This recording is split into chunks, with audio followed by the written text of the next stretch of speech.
Hello all, welcome to the part C of lecture 13.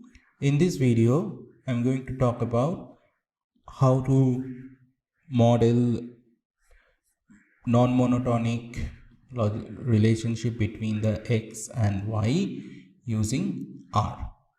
So first I'm going to create a script. All right, so first what I will do, I will set it's going to be a simulation study.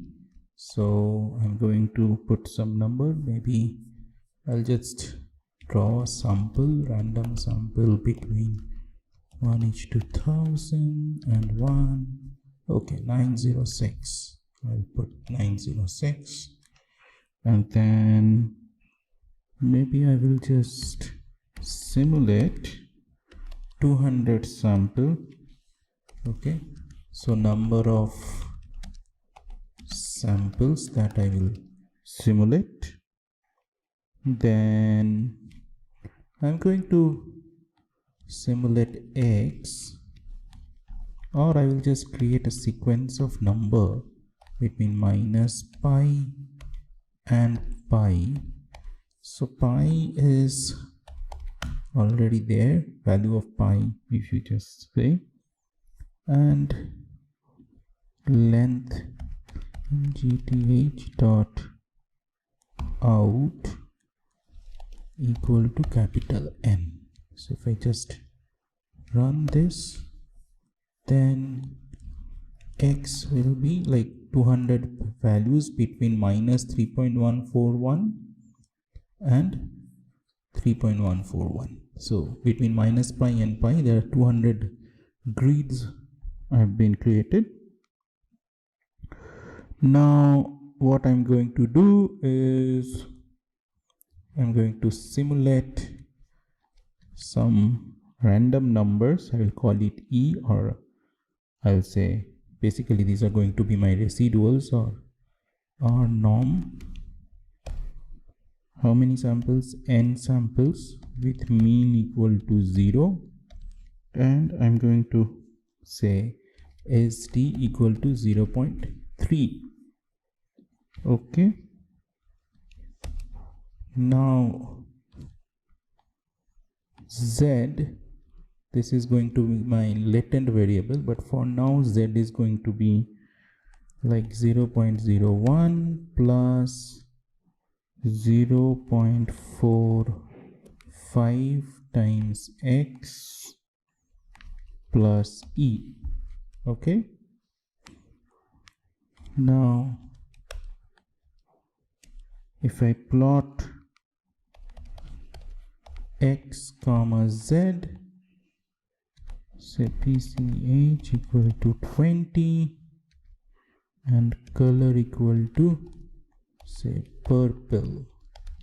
If I do that, so this is the simulated values of x and z, and all x values are somewhere between negative pi, minus pi to pi z values, and they have a straight line relationship as we have done here.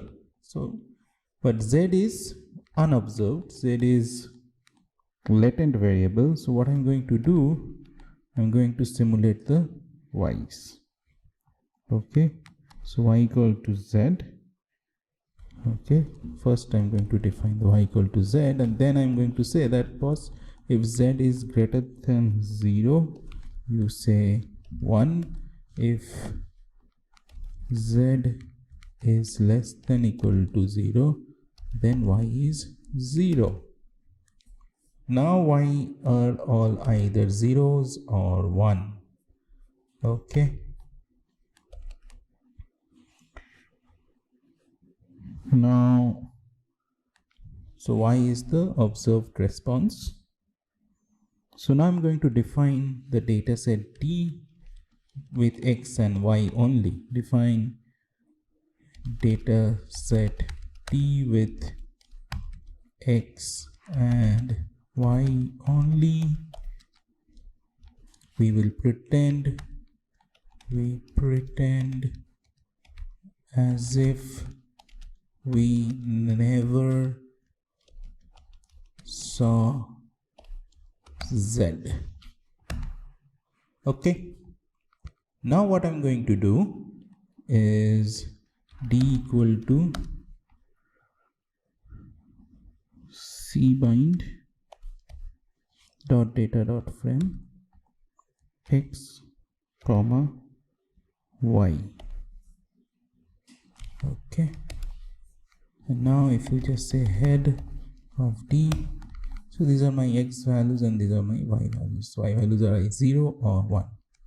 All right, now I'm going to fit a GLM, say sigmoid,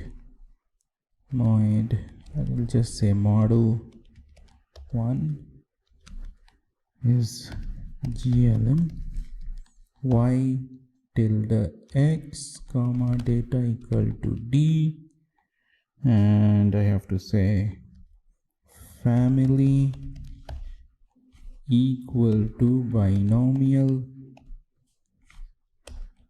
link equals to logit. Okay, now if you do summary model1, so what is happening is you see the coefficient of x is statistically significant. It's very small p-value, z value is very high, so we can say that as, and it's a positive, so probability of y equal to 1 keep increasing as x value will keep increasing. Okay, fine. Now what I'm going to do, I'm going to make some y hats.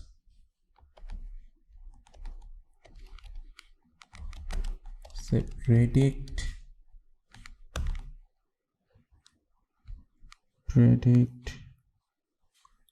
the model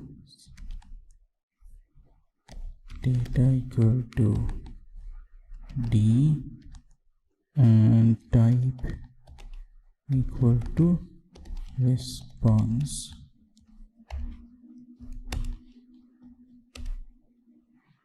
So first I'm going to make some points x comma y hat. Okay, x comma y hat, oopsie, sorry about that.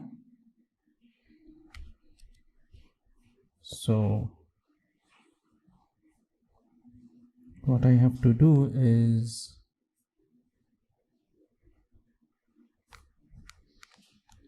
what I will do, I'll just copy this, I'll put it here, and x and y, and then points are like this. You can see these are the true actual x and y's. When I'm doing it, it's actual x values and the y values. Y is all I taking at the 0 and 1, and if I put the points x and y hat, and then I'll be doing like PCH equal to 20 with color equal to red. Wonderful. So now it's nicely sigmoid curve, a nice sigmoid curve. And if the, remember that if the underlying relationship is a straight line, then this nice sigmoid curve will work out very nicely. Okay, but what happens if the underlying relationship not necessarily has to be, straight line? That time we may have a bit of a different situation. So beyond non-monotonics, and sigmoid means it's basically the true relationship will be always non-monotonically increasing function. So beyond our sigmoid curve, so we want to go beyond sigmoid and sigmoid curve and model non-monotonic relationship. Okay, so how we do that?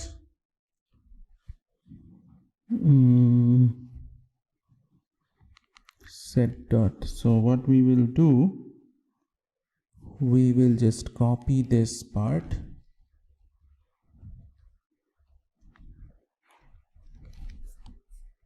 just bring it here, and this is my old model, and I'm going to change this model to completely different model, sin x. Let's see what happens. Okay, can it model? So this is my y and x, z, plot x comma z. If I plot x comma z, ch equal to 20, color equal to purple. Okay, so this is the relationship between x and z, but we are not seeing the z. This is the true relationship, completely non-monotonic behavior, but we don't see the thing. Okay, so if this is the situation, and then what we can do, we can do the create the y's exactly the way we want,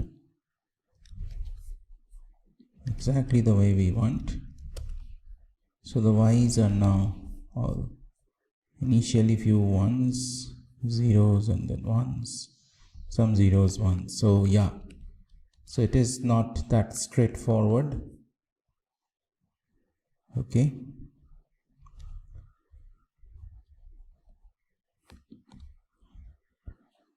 now we are going to define that xy, and we will going to pretend as if we have not seen the z, the underlying, all we have the data x and y, right? So now we have that. Let's try to model make the second model. Let's make the second model. Okay, if I make the second model, now you see second model also the x is sort of statistically significant, so that means we are in a good shape. And if we want to have the plot this, we want to plot this. Now clearly we have some data points here, some points here, some points here, and some points here, whereas our points, now we have to have a y hat predict. So let me just take this y hat predict, and instead of model 1 I need model 2. Let me just run the y hat predicts through, and it's a constantly non-increasing. These points looks like does not have that much of effect, so it's going to be a straightforward model.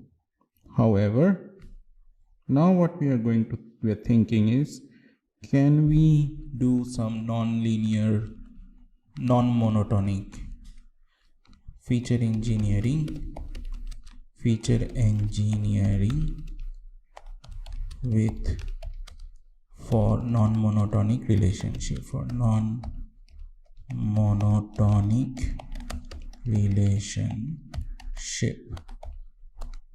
Okay,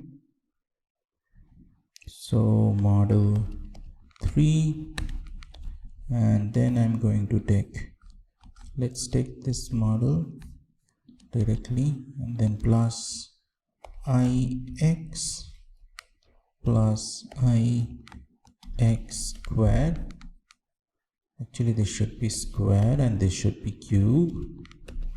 Okay, and if you see summary of model 3,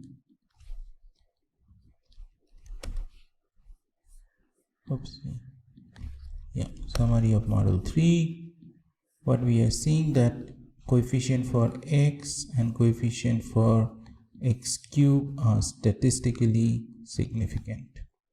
So what I can do, we can just even actually do a step function that will do a stepwise correction, stepwise selection. It will run, and if I do a stepwise selection, it will make the model with only x and x cube. That is my best model.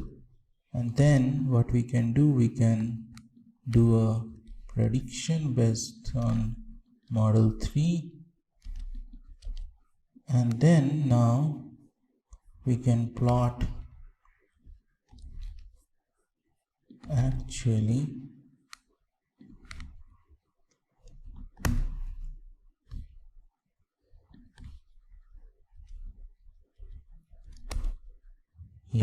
now if I do this, so this is the predicted values, and now if I just do the blue, let us do into so this model, so these predictions, this capturing the cubic relationship between x and y, this model is capturing the cubic relationship between x and y, whereas so non-monotonic, there is a because if you look into the real data, there is a sort of a, this is sin x that model doesn't know.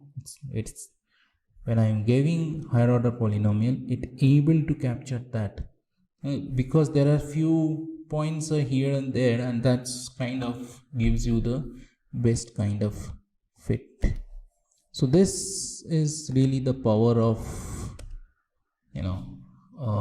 feature engineering that we see. So I am going to share this code in the NPTEL portal.